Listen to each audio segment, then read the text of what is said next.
friends, and welcome to Wargaming from Zero, a new video series by AK Interactive. My name is Silvia and I'm going to be your guide in this series in which we're going to discover how to paint a Sons of Horus Contemptor Dreadnought. In the first video, we're going to assemble it and prime it. So if you want to learn many different techniques and discover new tools, follow me! Let's start with our project, which is the Contemptor Dreadnought from Horus Heresy. For working on this figure, we'll need some tools.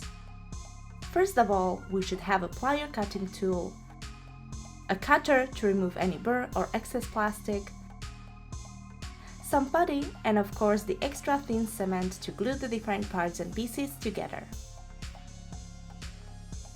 The parts themselves come in a sprue. So, to remove them without damaging them, it's best to use these specialized tools.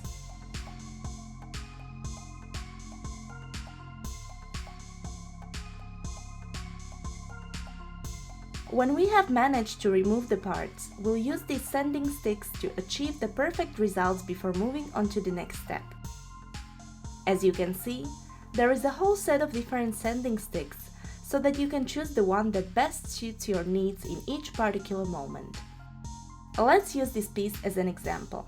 We have removed it from the sprue, and now we're working on it so it's ready for the assembly, by removing any mold lines and giving it a generally smoother aspect. This process is fundamental to ensure our figure looks nice once assembled.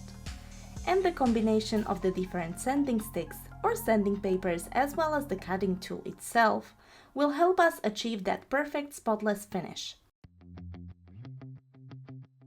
Remember that if you're underage, you should have an adult supervise you when using these cutting tools.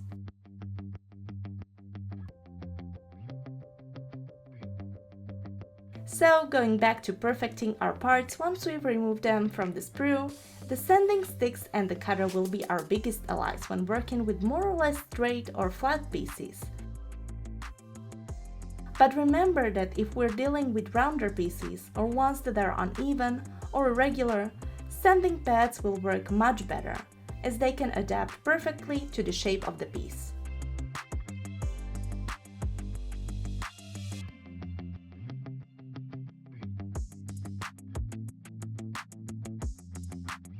And now that we know the basics, let's begin with the actual assembly. When it comes to building a figure, especially if we've never worked on one like this before, it's very important to do a dry fit of the pieces before using the glue. This way we make sure it's assembled correctly, and the parts fit together well before fixing their position permanently.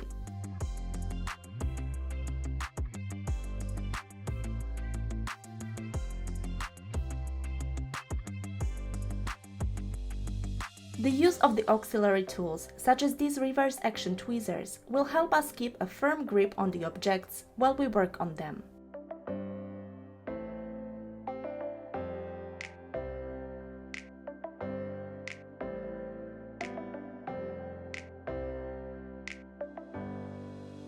As you'll be able to witness for yourself soon enough, the assembly of this figure consists of multitude of sub-assemblies, which are smaller units that compose the figure, and those will have to be assembled first before putting together the complete figure. We must be very careful and thorough when working on these sub-assemblies to prevent making any errors, because when we have built the figure, there will be parts that will no longer be reachable, and if the different pieces don't fit together well, our figure won't look as nice as we'd like it to.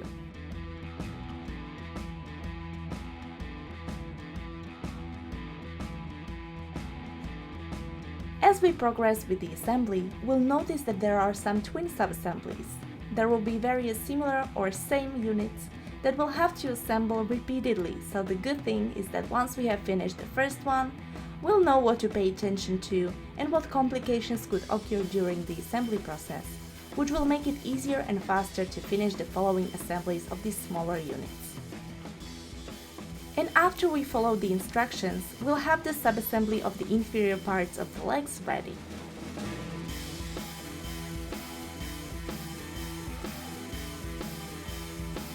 After a bit of work, we have all the parts for the legs ready. This will help us create a small mental scheme to see how these pieces work and fit together.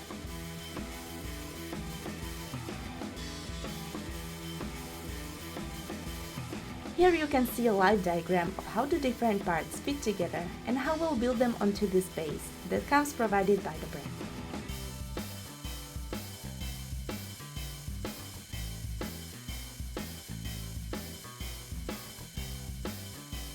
As we mentioned before, first we'll do the dry fitting and we'll play around with the articulations of the dreadnought to see what pose would be most appropriate.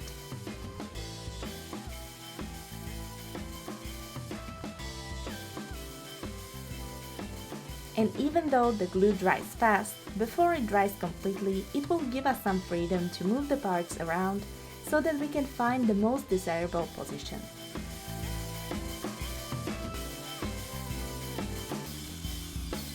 So, with a little bit of patience, step by step we're finishing the different sub-assemblies that we've mentioned before, and soon enough we have the lower part of the dreadnought completely assembled. As you can see, achieving good results when it comes to the assembly of our figures is easy if we have the right tools and follow the correct techniques, so keep watching this video series. On top of that, remember to follow AK Interactive on all social media to keep up to date and see many more videos like these.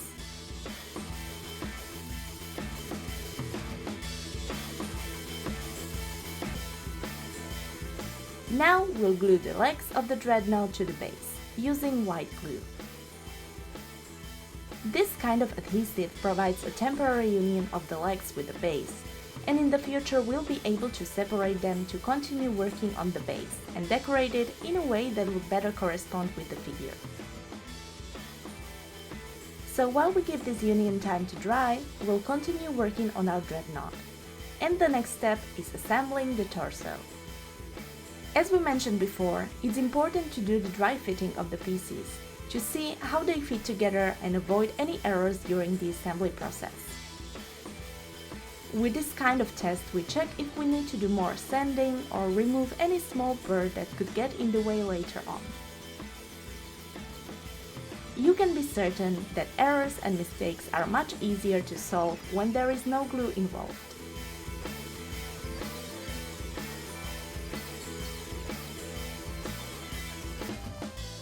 Sometimes you'll notice that small pieces can come in two parts, such as is the case here with the helmet of the Marine that will go inside the dreadnought. Plastic glue will let us weld the two parts together and create a single piece. And if we apply a bit of pressure, the molten plastic will create a kind of a putty that we can sand down and give the impression that it's a single piece. When this is not possible, we use the actual modeling putty.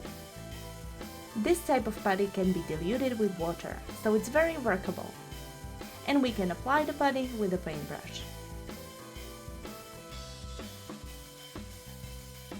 As you can see, we apply it around the gap. And if necessary, we can repeat the process until we cover it completely.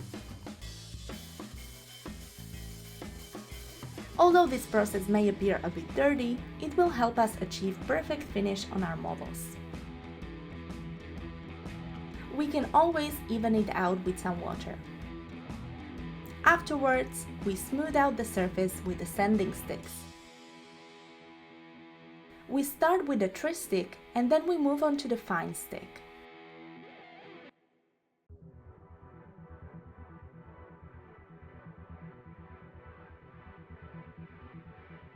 After we've removed the majority of the putty, leaving it only in the gap, we'll switch to the extra fine stick for the final touches. The extra fine stick is a very versatile tool. It will allow us to remove a lot of putty as well as other imperfections without damaging the plastic. Moreover, if we've used a coarser sanding stick, it will help us revise the area and make it completely smooth. So it's definitely recommendable to start using them to obtain better results on your models.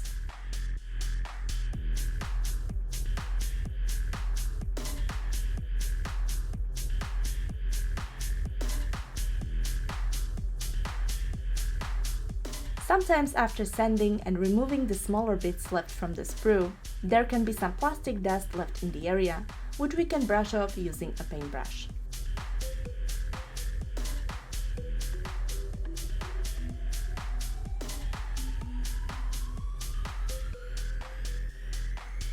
The assembly of these figures can be very simple, but we'll always need a little bit of putty or a sanding material to smooth out the pieces, in order to achieve perfect results. So if you don't have those materials and tools at home yet, if you can, you should definitely look into getting them to expand your hobby arsenal.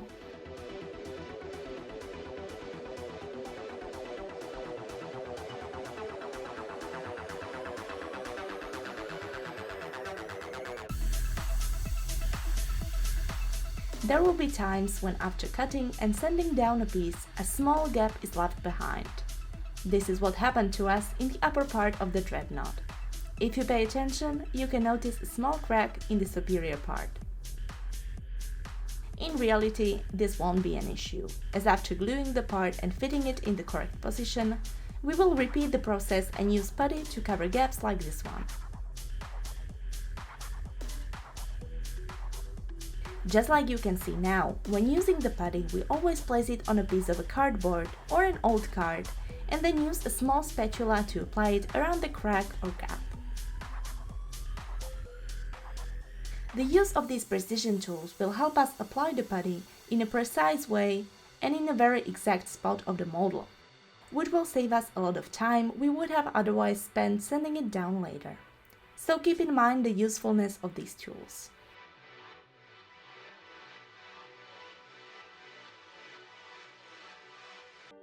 As an example, this kind of dentist tools let us reach small areas and corners of the model and then remove the excess putty.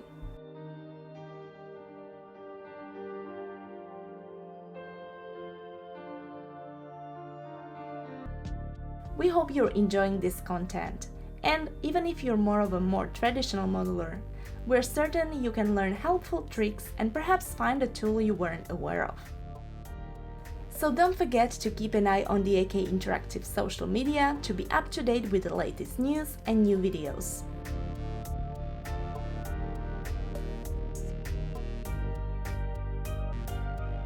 There will be times when, because of the nature of the parts, it won't be convenient to glue them before painting them. This is another thing you should keep in mind and use the trick we've discussed before, the dry fitting. That way you'll know if the piece could be in the way later on, and prevent this situation before the piece is glued in place permanently.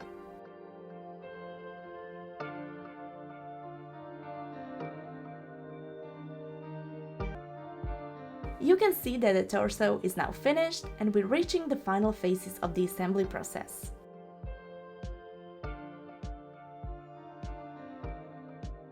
When building our figures, it's also important to choose a dynamic pose so they don't look boring.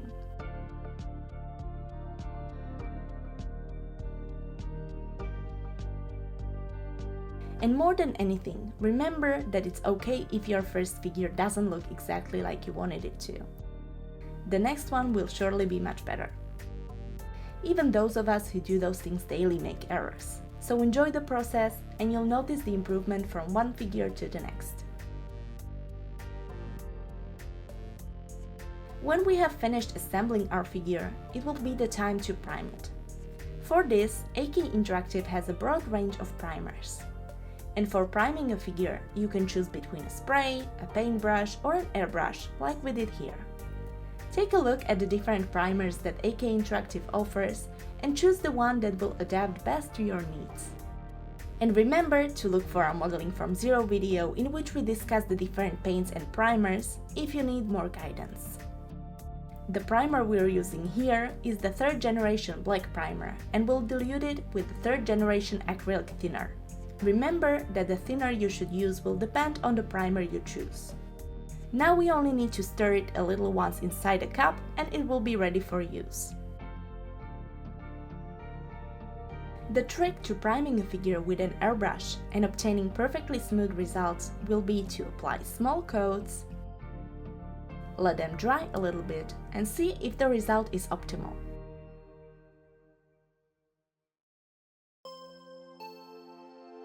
Remember that when you thin down your primer, you shouldn't go straight to priming the figure. First, try the mixture on a sprue or a part you won't be using to confirm that the dilution is correct and the paint sticks well to the figure. Believe me that this will save you a lot of trouble in the future.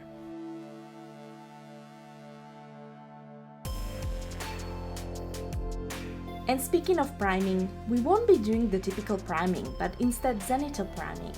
As you can see, we're applying the black primer paint all over the figure. And we make sure that the entire surface of the figure is covered with the paint to avoid problems later on, such as the paint coming off.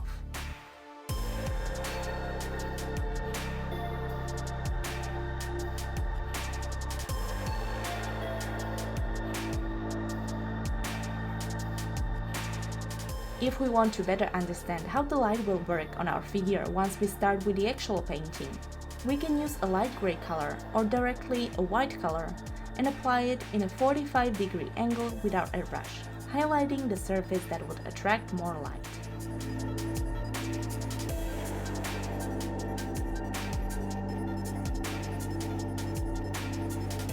This technique is known as zenithal priming or highlighting,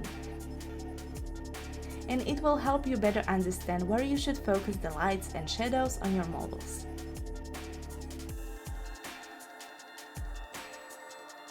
Moreover, it's a very simple technique and it will make you better at controlling your airbrush, so we recommend that you use it whenever you can, as we also find it interesting and enjoyable.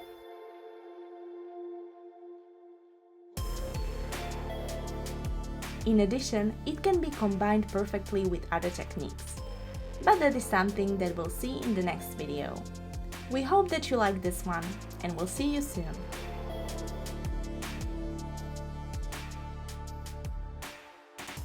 So as we saw in this video, thanks to these tools and techniques, the assembly of the Dreadnought was quite simple. And in the next video, we will continue with the painting, modulation and color variation using oil paints. So definitely don't miss out on the next video, as you'll see some things that are not so common. Stay tuned to the AK Interactive social media, and I'll see you the next time!